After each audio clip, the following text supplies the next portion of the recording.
Dirty politics ने इस मुल्क की जड़ें खोखली कर दी।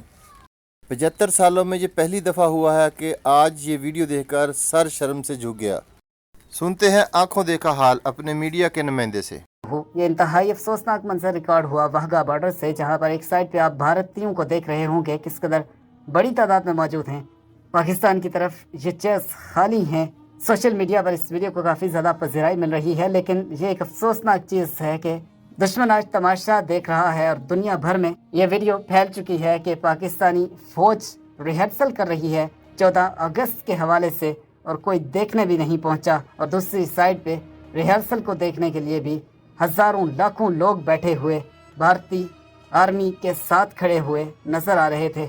अब कुछ लोग खुशी मना रहे हैं कि शायद इमरान खान की वजह से ये सब हुआ। कुछ लोग बाजवा साहब को दोष देते हैं, आसिम मनीर साहब को दोष देते हैं कि इनके करतूतों की वजह से ये सब हुआ। लेकिन ऐसी बात करने से पहले ये भी तो चाहिए कि क्या